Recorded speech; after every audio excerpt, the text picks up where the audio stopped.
원래는 길주 형제가 해야 되는데 오늘 사정이 있어서 다혜 우리 학생 자매 성도님께서 수고해 주셨습니다. 다혜야 잘했어. 계속해서 베드로전서 말씀을 함께 보도록 하겠습니다. 오늘 말씀은 설교 제목 같이 한번 읽어볼까요? 시작.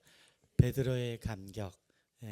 베드로가 오늘 1장 8절부터 시작되는 곳에 곳곳에 그 베드로의 감격이 나오는데요. 이 감격을 함께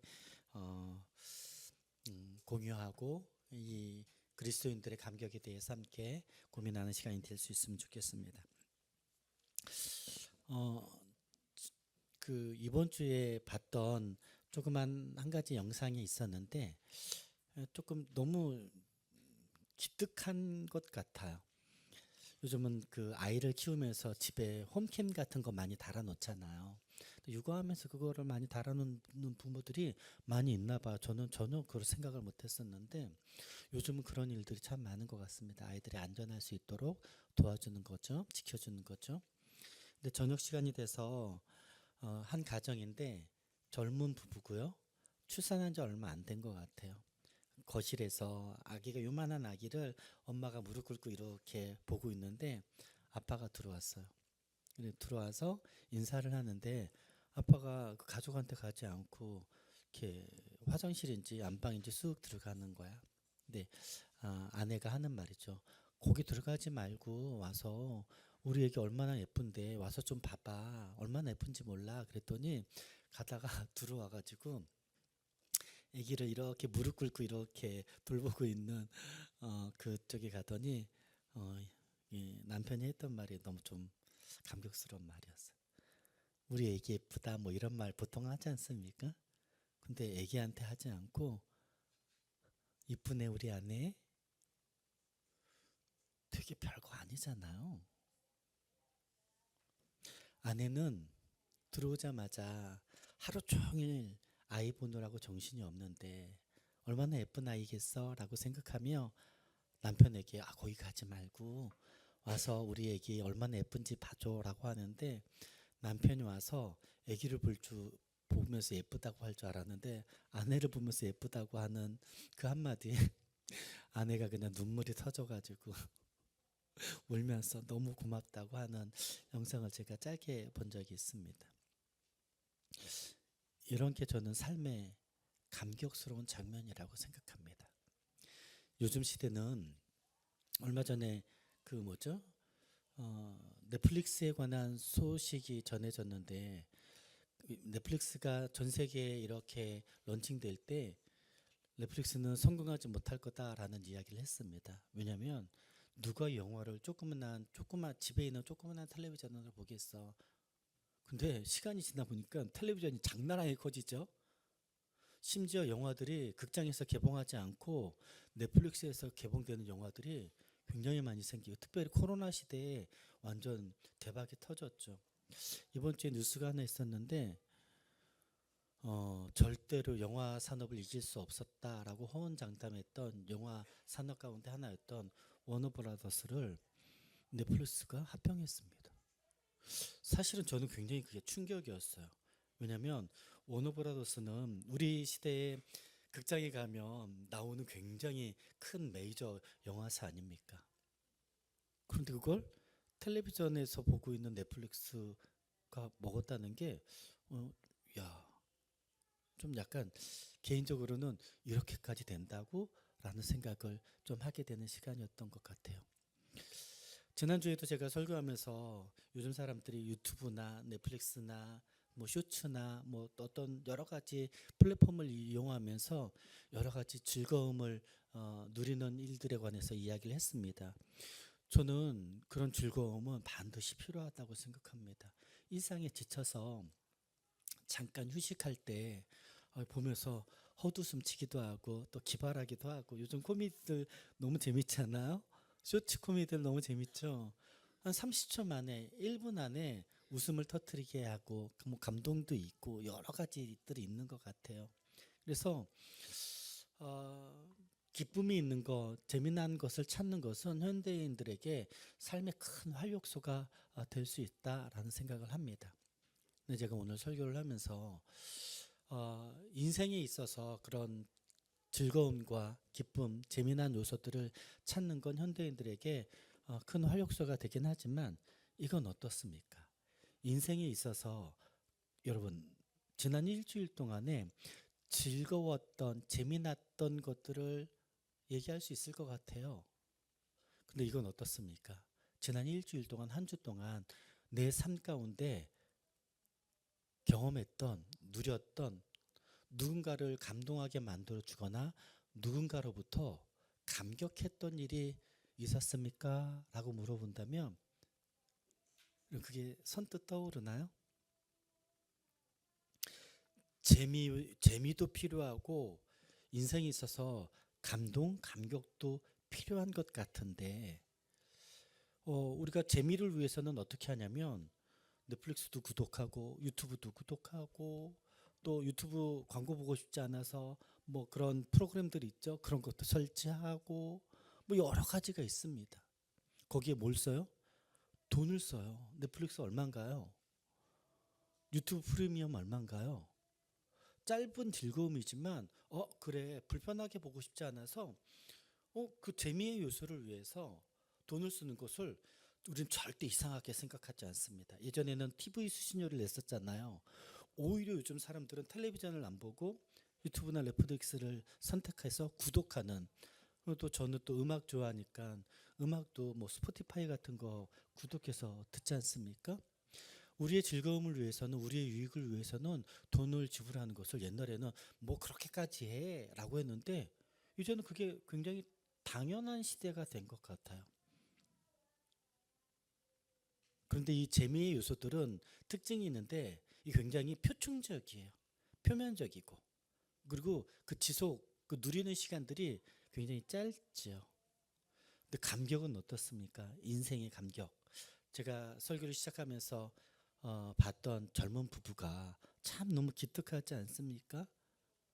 남편이 와서 아이고 예쁘다를 가장 먼저 애기에게 하는 게 아니라 사랑하는 아내에게 아이고 예쁘네 라고 하는 말을 썼다는 그 한마디에 그 말 뭐 어려운 말인가요?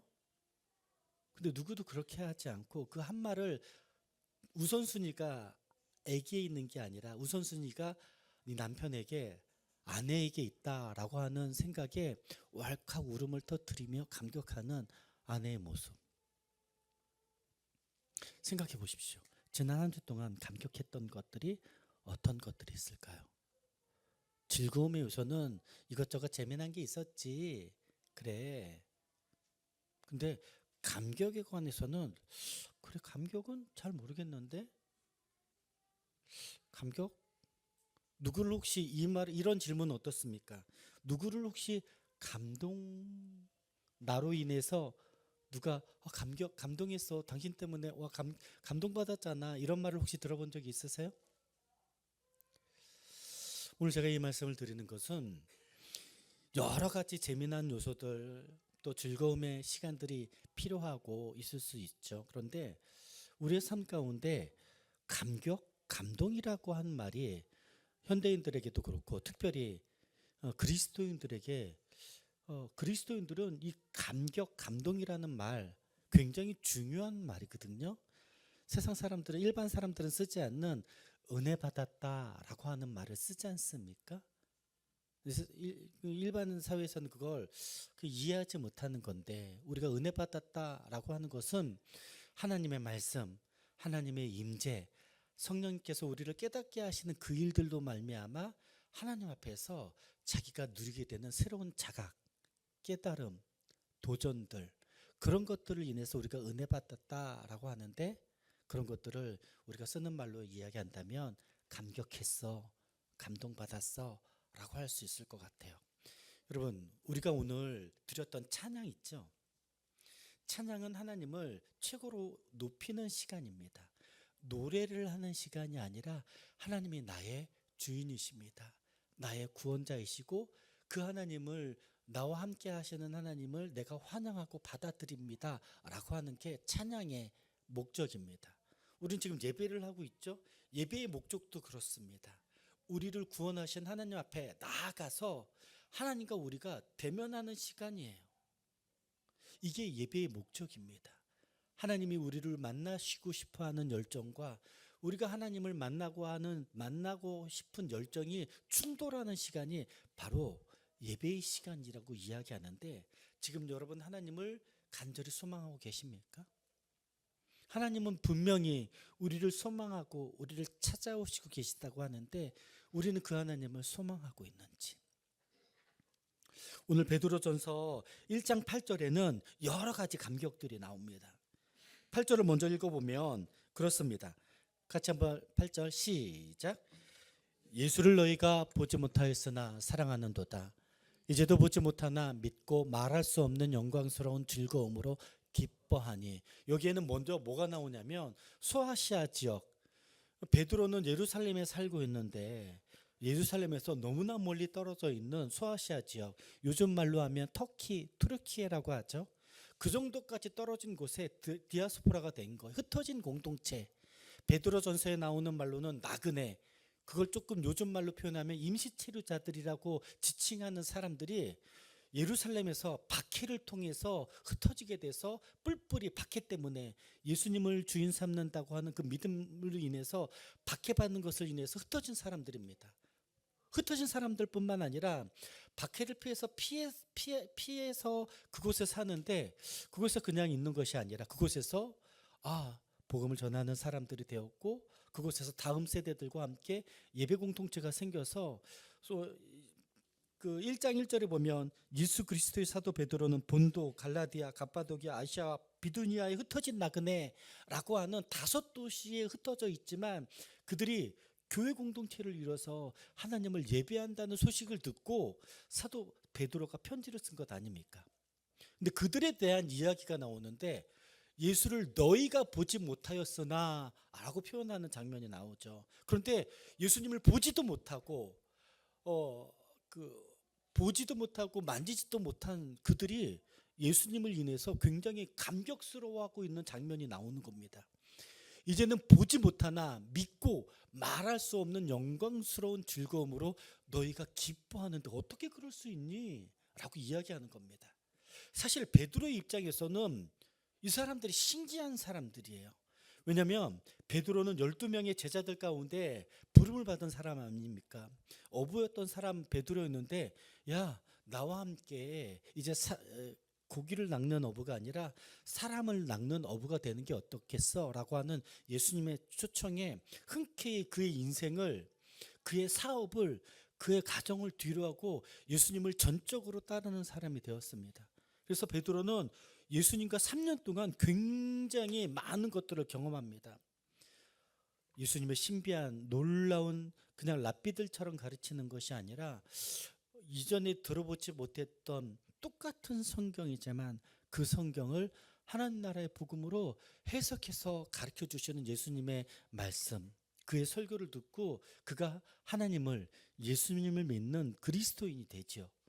그리고 수많은 귀신 들린 자와 병자들을 고치시는 예수님, 그가 또 굉장히 많은 것들을 경험하는데 오병이어의 사건을 눈으로 경험하지 않습니까? 먹을 것이 없습니다 하는데 너희가 있는 것으로 줘라 하는데 우리는 없고, 꼬맹이가 하나 도시락을 가지고 왔는데 오병이어예요. 물고기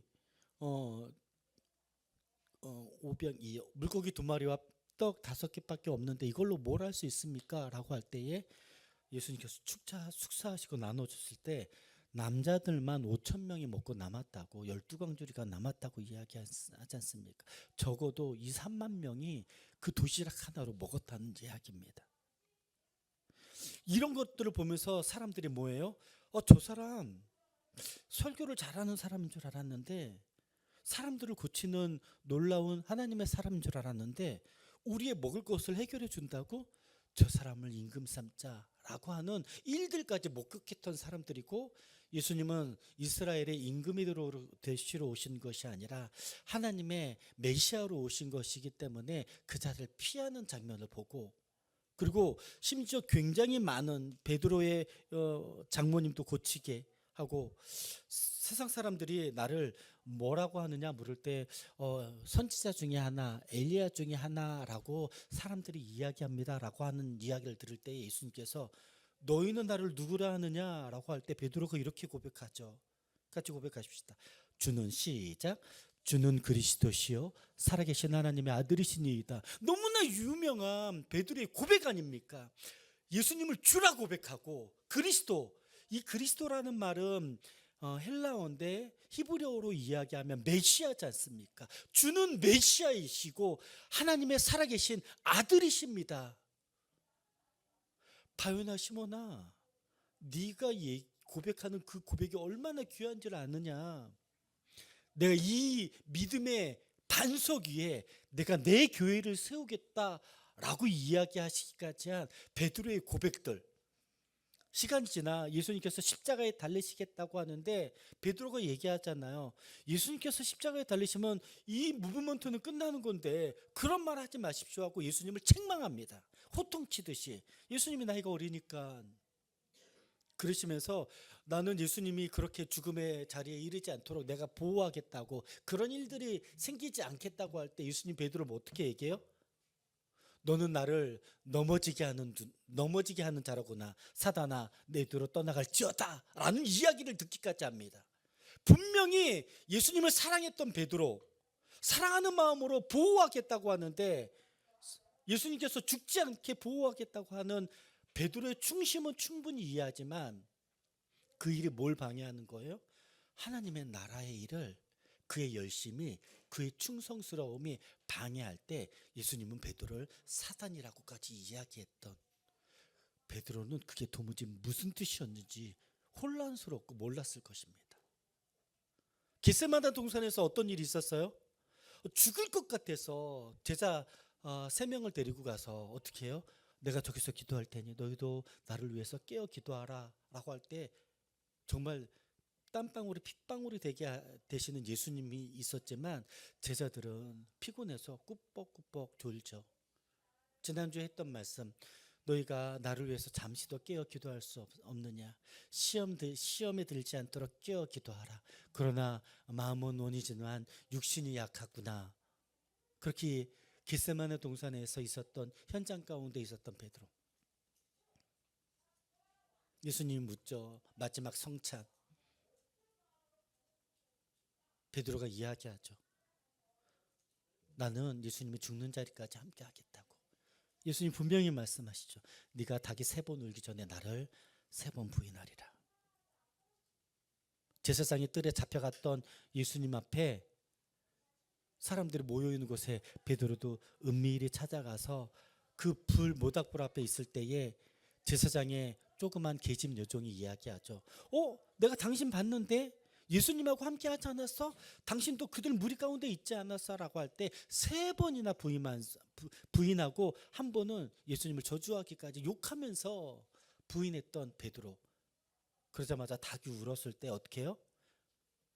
닭이 우는 소리를 듣고 예수님께서 하신 말씀이 생각나서 예수님이 있는 곳으로 눈을 돌리는데 성경은 너무나 정확하게 기록합니다. 베드로와 예수님이 눈이 마주치죠. 그것을 인해서 베드로가 고통스러워하고 그 자리를 떠났죠. 마지막으로 십자가에서 죽으시고 부활하신 예수님이 제자들을 모을 때 베드로가 상심하지 않도록 회복할 수 있도록, 배신한 베드로를 회복할 수 있도록 똑같이 배신했을 때 새벽 미명 때처럼 모닥불을 피워놓고 3번이나 묻죠. 네가 나를 사랑하느냐? 베드로가 3번 부인한 것을 인해서 3번 묻습니다. 너 나 배반했지만 그거 너무 유념하지 마라. 3번이나 네가 나를 사랑하느냐? 내 양을 먹이라, 내 양을 치라, 내 양을 먹이라. 베드로는 이렇게 예수님을 눈으로 보고 손으로 만지고 귀로 듣고 배신하며 회복하는 일까지 너무나 선명하게 3년을 보냈던 사람입니다. 그러니 베드로는 그와 함께 우리도 예수 믿는 것처럼 예수님을 믿는 그 베드로는 예수님으로 인하여 은혜를 받을 수밖에 없었어요. 그리고 성령의 충만함, 오순절의 그 다락방 사건으로 인해서 그가 놀라운 하나님의 사람이 돼서 한 번 설교할 때 3천 명이 예수를 믿는 일들이 벌어지게 되죠. 이전과 다르게 전혀 다른 하나님의 사람이 되는 것. 그러니 통전적으로 그냥 잠깐 내가 예수님이 설교하는 걸 봤어. 김병지 봤어. 어제 축구 경기 보러 간 친구가 있는데 김병지 옆에 앉았대요. 사진 보여. 통전적으로 아는 거예요. 잠깐 본 거예요. 베드로는 잠깐 본 게 아니라 3년 내내 함께 살면서 예수님의 신비, 예수님의 말씀, 하나님의 마음을 너무나 잘 그가 배반했지만 회복하기까지 해주시는 성령의 충만함을 인해서 놀라운 하나님의 사람이 되죠. 그러니까 그 사람은 예수님을 인해서 감격할 수밖에 없는 은혜 가운데 머무르는 사람이 됐던 것입니다. 자기는 눈으로 보고 만지고 3년이나 쫓아다녔는데 그러니 예수님을 인해서 은혜 받고 하나님의 사람이 되는 건 너무나 당연한 일이라고 생각하는데, 그런데 예루살렘에서 이렇게 수없이 멀리 떨어져 있는 터키에 튀르키에 있는 성도들을 보는데, 아니 박해 때문에 가서 흩어졌던 사람들이 그곳에서 예수님을 믿고 공동체를, 이렇게 조그만 공동체를 세웠다는 거예요. 그리고 그들이 예배하고 그들이 복음을 전하는데, 그들의 모습을 보면서 베드로는 그들의 모습을 보면서 두 번째 감격하고 있는 모습이 지금 보여지는 겁니다. 오늘 이 말씀, 예수를 너희가 보지도 못하였으나 사랑하는도다.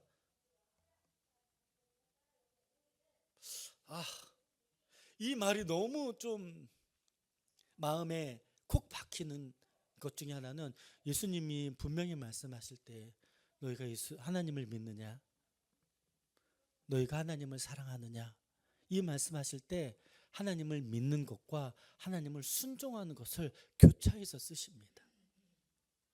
하나님을 믿기 때문에 하나님을 순종하는 거고요, 하나님을 믿지 않기 때문에 하나님을 순종하지 않는 거라고 예수님 말씀하시거든요. 그 사이에 가장 베이스가 되는 정서는 바로 사랑입니다. 하나님이 우리를 사랑해서 천지를 창조하시고, 하나님이 우리를 사랑하셔서 예수님을 보내시고 십자가에서 죽이시고 부활하셔서 우리에게 성령님을 보내주신 하나님의 놀라운 사랑이 있는데, 이 소아시아에 있는 성도들은 예수님을 보지도 못했는데 사랑한다라고 이야기하고 있어요. 그들의 모습을 보니까 우리는 예수님을 사랑해요, 사랑해요, 사랑해요 말을 하기 때문에 사랑하는 줄 아는 것이 아니라, 그들의 삶을 보니까 보지도 못한 예수님을 인해서 그들이 예수님을 사랑하고 있는 것을 사도 베드로는 알고 있는 것입니다.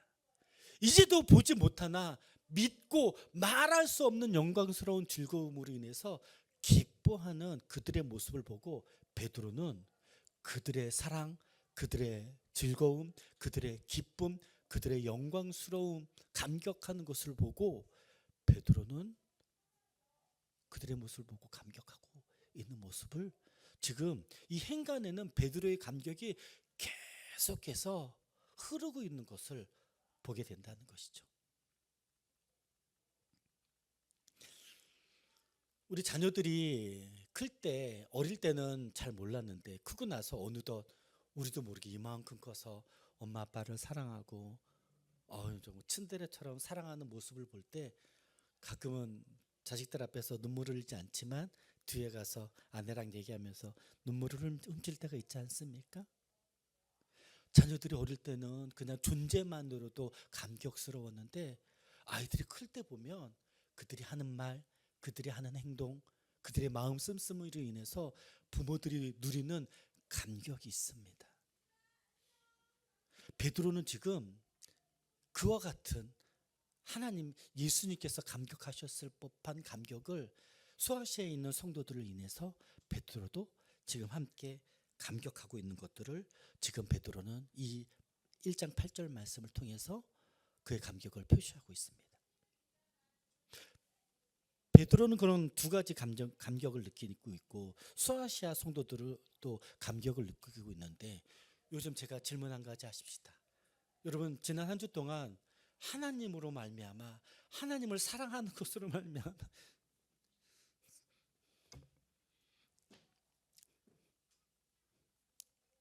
지난 한 주 동안 하나님을 사랑하는 것으로 말미암아 감격한 은혜의 현장들이 저와 여러분 가운데는 얼마나 있었습니까? 베드로는 너무나 선명하게 얘기합니다. 예수를 너희가 보지 못하였으나 사랑하는도다. 소아시아에 있는 성도들이나 지금 우리 현대 그리스도인들은 별반 다르지 않습니다. 그들과 함께 우리도 예수님을 보지 못하고 만지지도 못했습니다. 그런데 어릴 때 교회 다니다가 은혜를 받고 보지 못했지만 내 안에 너무나 선명하게 계시는 하나님을 인해서 감격스러워하고 은혜 받고 하나님의 사람들이 된 우리들 아닙니까?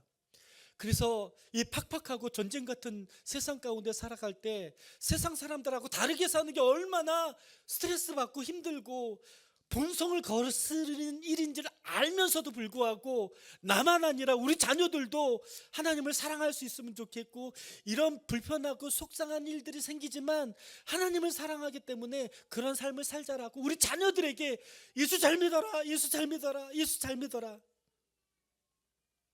성찬하는데 꼬맹이들이 나와요. 얘네들 뭐 한다고 성찬에 참여합니까? 교회에서는 주지도 않아. 근데 왜 자꾸 나오게 해? 성찬식에 왜 나오게 해?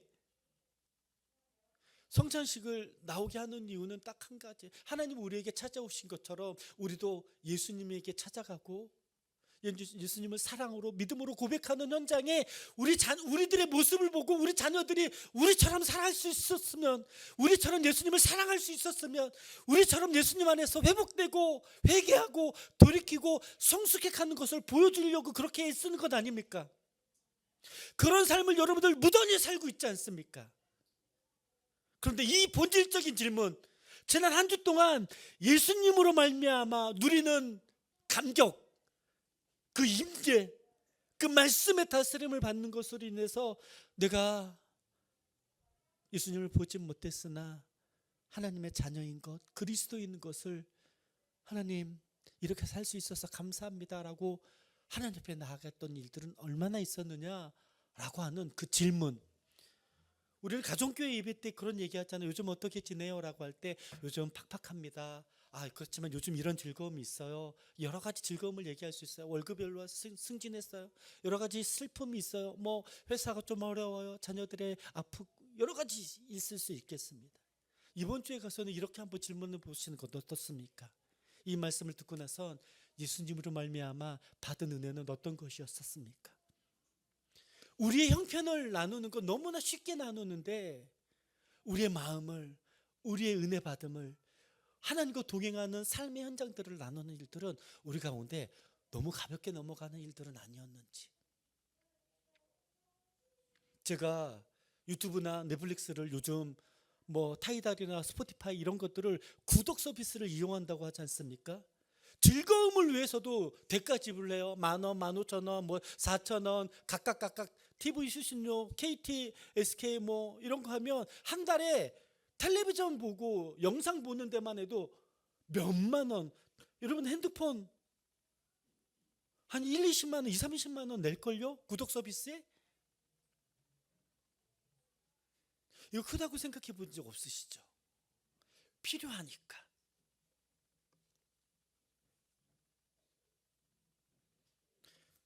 제가 쓰는 핸드폰에는 뭐가 나오냐면 얼마나 어떤 앱을 얼마나 썼는지가 첫 번째 화면에 나와요. 제가 그걸 보면서 내가 이렇게 핸드폰을 사용했다고? 가끔은 뜨악할 때가 있습니다.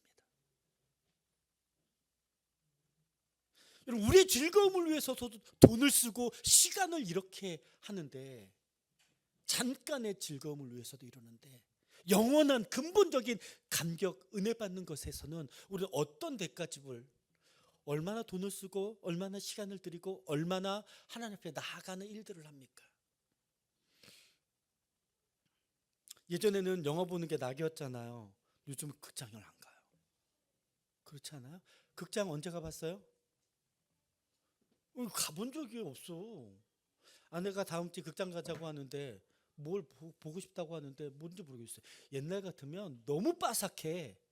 근데 요즘은 다 넷플릭스에 나오고 유튜브에 나오고 그러니까 극장을 잘 안 가요. 근데 제가 극장을 좋아하는 이유 중에 하나는 한미리를 데리고 아내를 데리고 롯데몰에 가는데 아무도 오지 않는 저녁 시간이나 아침 이른 시간에 뭐 빨리 가서 조조를 보거나 그럴 때가 있어요. 근데 그 시간 되게 즐거워요. 그리고 팝콘을 사 먹는 즐거움이 있어요. 근데 가끔은 우리 아들은 그런 얘기를 할 때, 아빠 영화는 말고 팝콘만 사오면 안 돼요? 아니, 그런 즐거움이 있잖아요. 극장에서 먹는 팝콘은 또 다른 게 있지 않습니까? 그런 수고로움을 위해서도 우리 시간과 돈을 아낌없이 투자하는 사람들인데, 우리가 하나님을 믿는 그리스도인들이라 하나님의 은혜가 아니면 살 수 없다라고 하는 우리들이 정작 이 예배의 시간에, 이 큐티의 시간에, 이 기도의 시간을 얼마나 시간과 에너지와 재정을 사용하고 계십니까? 물어본다면 충분히 사용하시는 분들도 있고, 어떤 분들은 부끄러워서 심지어 회개까지 해야 될 분들도 저는 있다고 생각합니다. 그래, 내가 잘못했지가 아니라 여기에다 돈을 쓰는 거 보세요. 근데 하나님 앞에서는 시간과 에너지와 돈을 어떻게 쓰고 있냐라고 묻는다면 가끔 진짜 얼굴이 빨개질 때도 있지 않겠나?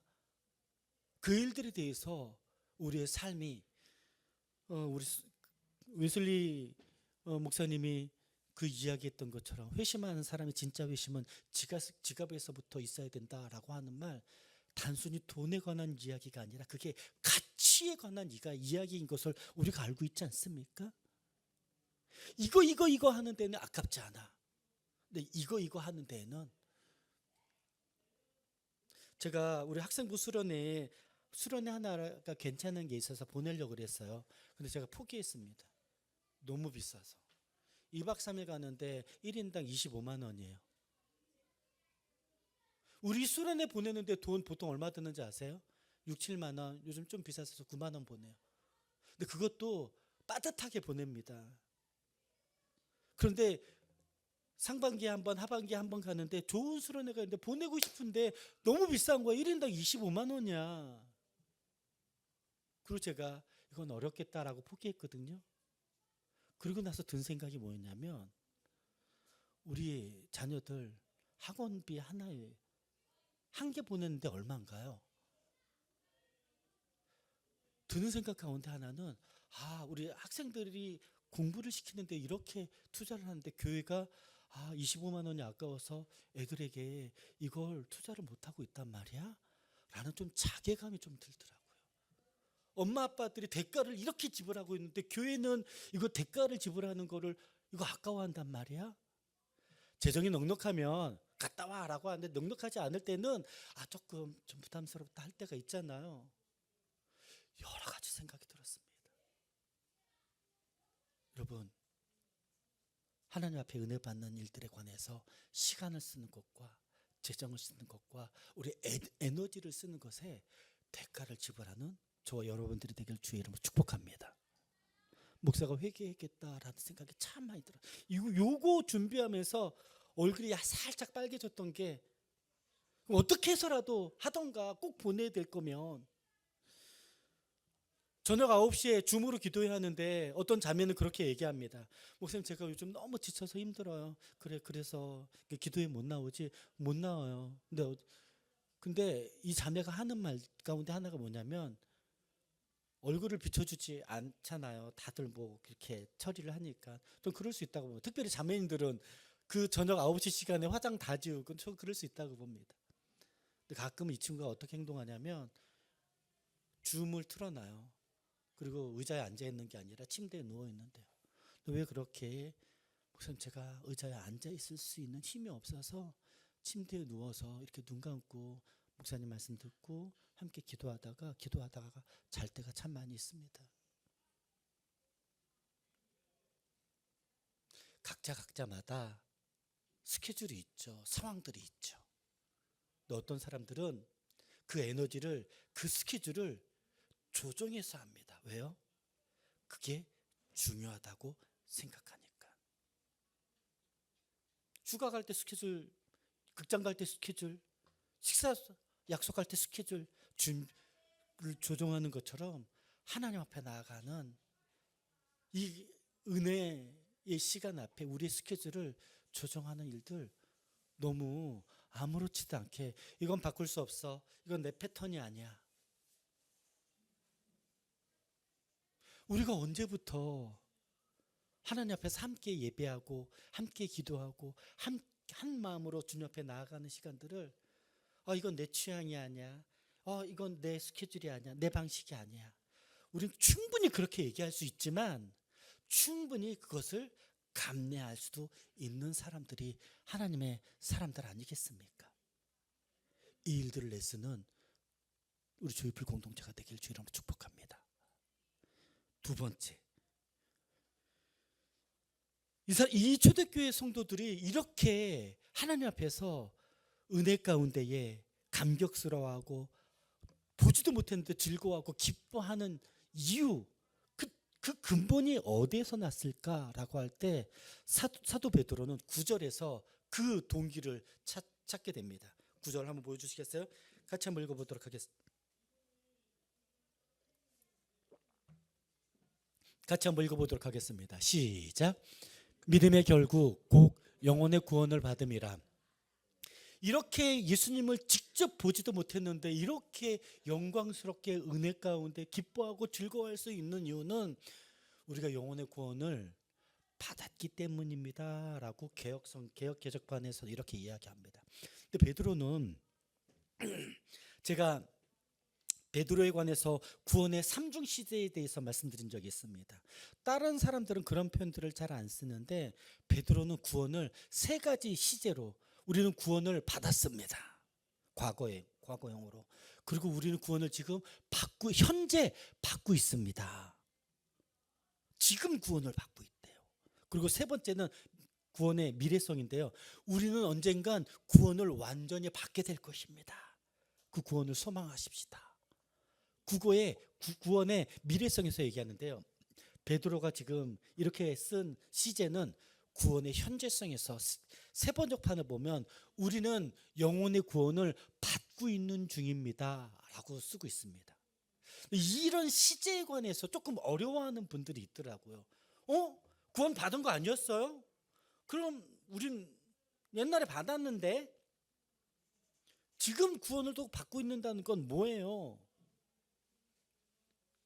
이걸 결혼 생활로 빗대어서 이야기한다면 우리는 10년 전에, 20년 전에, 29년 전에 결혼식을 올렸습니다. 부부가 되었습니다. 그런데 지금 우리는 부부예요? 부부가 아니에요? 어떤 사람 부부가 아닌 사람들도 있어요. 같이 살지만 한 집에 있지만 마음을 같이 하지 않고 그를 가엾게 여기지 않고 사랑하지 않고 존중하지 않는 사람들은 한 집에 살지만 같은 밥을 먹지만 같은 텔레비전을 보지만 마음을 같이 하지 않는 부부로서의 삶이 끝난 사람들도 있습니다. 여기서 맞으라고 하시면 안 돼요. 예배하기 전에 우리 그 얘기했는데 구원도 그렇다는 거예요. 우리는 수십 년 전에, 5년 전에 오늘 차섭 형제한테 성찬하면서 예수님 믿죠? 라고 하니까 아멘 믿지요. 차섭 형제가 얼굴 빨개지면서 쪼개 앉아가지고 차섭 형제 예수 믿나? 그랬더니 예수 믿는데요? 라고 했던 그 시간을 얼굴이 빨개지면서 얘기했던 것을 제가 잊을 수가 없어요. 근데 뭘 또 물어? 성찬하면서. 그게 중요하기 때문에 그래요. 그걸 생각하고 있어야 되고 그걸 지금 누리고 있어야 돼요. 우리가 그렇게 감격스럽게 은혜 가운데 하나님을 사랑할 수 있는 이유는 우리는 구원을 받았지만 지금도 그 구원 가운데 구원을 이루고 있는 축복을 누리고 있는 것이 내게 축복인 것을 알기 때문에 그 예수님의 구원의 감격 가운데 있는 것이 너무나 자연스러운 일입니다 라고 하는 거죠. 근데 어떤 공동체에서는 이게 굉장히 다릅니다. 요번에 여러분들 제가 링크 하나 보내서 소형교회에 리서치한 거 있었잖아요. 그거 참여한 사람들 제가 체크하진 않았는데 물어보니까 몇 명 했더라고요. 그리고 그 결과가 나왔어요. PDF로 제게 보내줬는데 이 결과가 몇 페이지로 나왔냐면 500페이지로 나왔어요. 제가 봤는데 100페이지도 못 봤습니다, 아직. 근데 본 것 중에 하나는 이게 일반적인 교회와 하나복으로 제자 훈련하고 하는 교회에 너무나 분명한 차이점이 있는데 뭐 두 가지만 얘기합시다. 하나는 주일 예배에 당신은 얼마나 정기적으로 참여하고 있습니까? 라고 할 때 일반적인 성도들이 제일 많이 그렇게 하고 있습니다 라고 매주 예배를 드립니다 라고 하는 사람들이 57%에서 60%로 나옵니다. 그런데 하나복에 속한 소형교회 성도들한테 물어봤더니 이 사람들은 몇 퍼센트가 나온지 아세요? 매주 예배를 드립니다 라고 하는 사람들이 95%가 나왔어요. 빠지면 죽기 때문에 그러나요? 목사님이 득달같이 달려가서 그래서 그러나요? 또 하나만 더 이야기할까요? 그 뭐였지? 하나 더 얘기할 게 있었는데. 당신은 구원의 확신이 있습니까? 라고 물어보는데 일반 교회 성도들은 한 5, 60%가 구원의 확신이 있다고 하는데 하나복을 하는 교회, 소형교회 성도들은 90 몇 %가 나왔어요. 이게 굉장히 다르죠.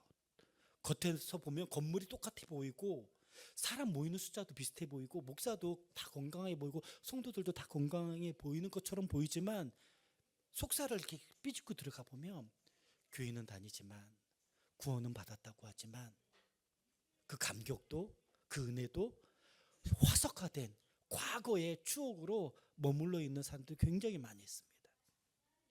사도 바울이 이렇게 예수님을 직접 보지도 못했는데 왜 그렇게 너희들은 이런 감격스러운 인생을 살아가냐라고 볼 때 사도 베드로는 평가할 때 그거는 너희들이 구원을 이렇게 지금 누리고 있는 것이 아니냐. 이게 뭐냐면 그들에게만 해당되는 게 아니고 초대교회 성도들은 구원을 과거와 현재와 미래의 형태로 세 가지 삼중 시제로 구원을 너무나 선명하게 알고 있었다는 거예요. 오히려 지금 한국교회 성도들이 구원을 과거의 경험으로 치부해버리거나 아니면 죽으면 구원받는 거지라고 오지 않을 것 같은 먼 미래로 그냥 현장성이 없이 결혼했지만 부부 생활을 하지 않은 것처럼 혹시 우리의 신앙생활이 그런 삶 가운데 신앙생활 가운데 그런 메마름을 경험하고 있다면 여러분 하나님 앞에서 이 일들을 정말 잘 돌아보셔야 합니다.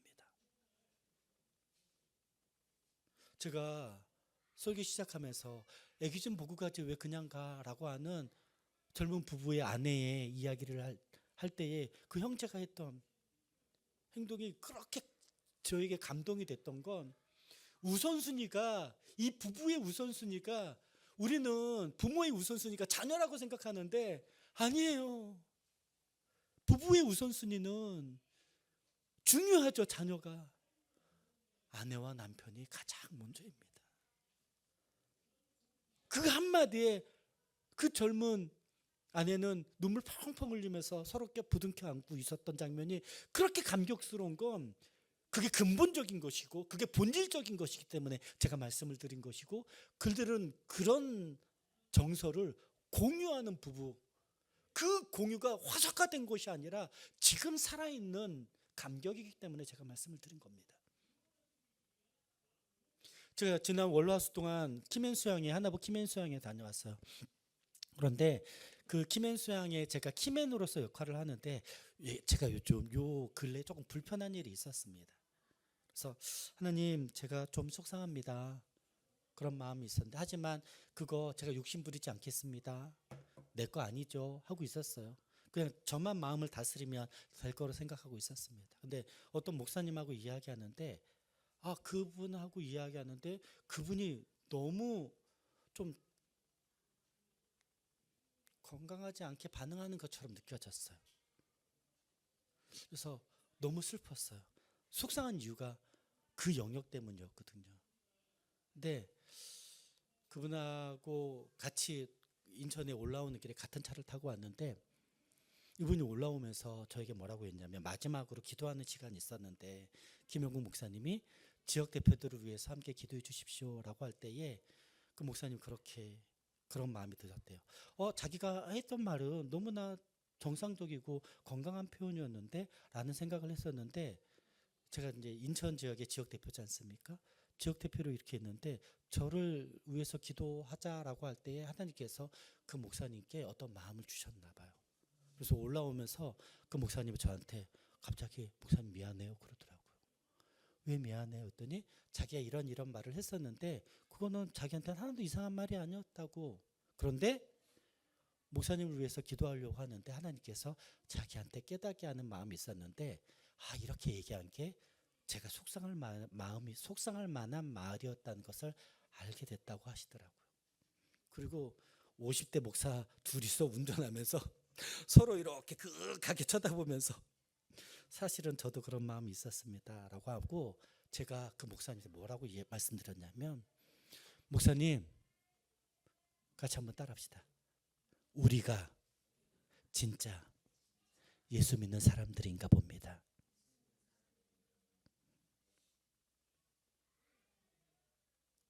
그 다음에 제가 말씀드렸어요. 이게 우리가 구원받은 사람들, 구원받고 있는 중 아닙니까? 라고 제가 말씀드렸습니다. 그냥 교회를 다니는 게 예수 믿는 게 아니고요. 어떤 상황 가운데 하나님께서 말씀하시고 깨닫게 하시는 것이 있다면 부끄러워도 창피해도 불편해도 하나님의 뜻을 이루기 위해서 그 일들을 그것을 감내하면서 대가집을 하는 것이 하나님의 말씀에 다스림을 받는 사람들이라고. 오빠 왜 그냥 가? 애기 좀 보고 예쁘다고 해주지 라고 하는 아내의 말에 나 피곤해서 그래, 나 힘들어서 그래, 아니 내 마음도 모르면서 이렇게 얘기할 수 있지 않겠어요? 남편이 그 아내의 말을 듣고 맞아 그게 필요하지 라고 와서 아내에게 너무 예쁘다 우리 아내,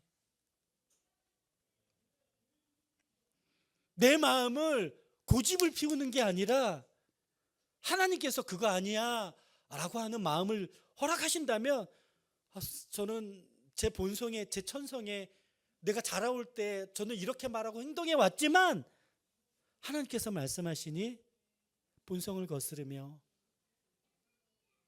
내 자존심을 꺾으며 하나님 앞에서 이렇게 사는 게 맞다고 생각합니다 라고 사람들 앞에 먼저 무릎 꿇기 전에 하나님 앞에 영혼의 무릎을 꿇고 하나님의 말씀에 다스림을 받는 일들, 이것이 우리가 지금 영혼의 구원을 받고 있는 중입니다 라고 이야기하는 것의 말의 뜻이겠습니다.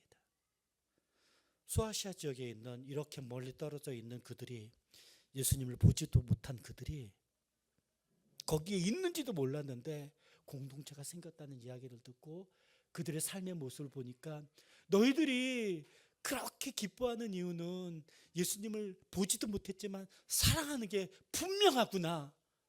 사도 바울은 그렇게 감격하고 있습니다.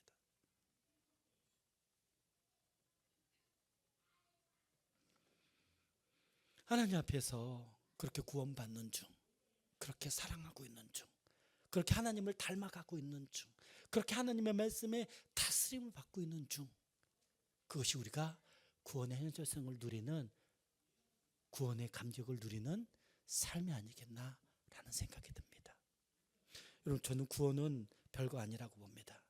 하나님을 하나님으로 인정하는 것, 아내를 사랑하는 아내로 인정하는 것, 하나님께서 나에게 주신 남편을, 하나님께서 우리에게 주신 자녀들을, 하나님께서 우리에게 허락하신 부모님과 공동체를 하나님께서 나를 대하시는 방식으로 내가 평생 이렇게 조금 뾰족하게 살아왔지만 하나님이 나를 그렇게 대하시지 않으시니 나도 그를 그렇게 대하지 않겠다고 고백하며 사랑하기로 애쓰는 일들,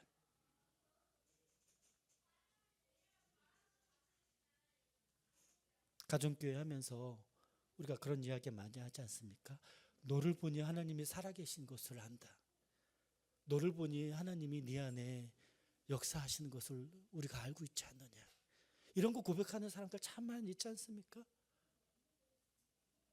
여러분, 때로는 지치고 때로는 어렵고 때로는 피곤하죠. 본성을 거스려야 되기 때문에 세상 사람은 그렇게 행동하지 않는데 예수 믿는다는 그 타이틀 하나 때문에 아유, 왜 난 꼭 이렇게 살아야 돼? 이렇게 낙심할 때도 있고 좀 당혹스러울 때도 있지만, 근데 우리가 그 하나님의 다스림을 알면서도, 하나님의 사랑을 알면서도 세상 사람들하고 똑같이 살면 우리를 위해서 창조하시고 찾아오시고 당신의 아들을 내어주기까지 하시면서 우리를 구원하신 하나님의 그 구원이 우리의 삶 가운데서 너무 보잘것 없어질까 속상한 마음이 들지 않겠나. 우리의 시선, 우리의 언어, 우리의 손짓 하나로 하나님이 영광 받으시도록, 하나님이 기뻐하도록, 그 사람이 나로 말미암아 감격받을 수 있고 하나님의 은혜를 경험할 수 있도록 그렇게 서로의 제사장이 되어서 섬겨주는 일들이 우리 가운데 다시 한번 소리 없는 아우성처럼 일어날 수 있으면 좋겠습니다. 제가 오늘 마음으로 드리는 예배 읽는데 조금 다른 글이 하나 올라왔죠. 지난주에 왔던 우리 박근남 목사 글이, 내가 이 사람한테 당신 작가야라 그러는데 이 사람 지금 약간 교회에 어려움이 있거든요. 근데 그 기도를 어떻게 써요? 하나님, 지금은 저의 겨울입니다. 제 인생의 겨울인데 겨울에 맞는 기도를 제가 하겠습니다. 제 기도를 사랑스럽게 받아주시고 저의 겨울을 안전하게 살아갈 수 있도록 받아주십시오라고 고백하는, 언제나 활화산처럼 살아가라라고 이야기하는 것 아닙니다. 지금 그때는 그런 기도를, 지금 이럴 때는 저런 기도를, 때로는 그렇지만 하나님을 떠나지 않고 하나님의 은혜 안에서 하나님의 초대를 환영하는 시간, 하나님의 임재를, 난 지금 너무 피곤하지만 줌 틀어놓고 침대에 누워서 의자에 앉아 있을 수 있는 힘도 없지만 그렇게 함께 기도하고 그렇게 함께 예배에 참여하면서 하나님의 나라를 우리 가정에 세워가려고, 내 영혼 가슴팍에 세워가려고 애쓰는 우리 조이풀 공동체가 되길 주의 이름으로 축복합니다. 소아시아에 있었던 성도들이나 우리들이나 별반 다르지 않습니다.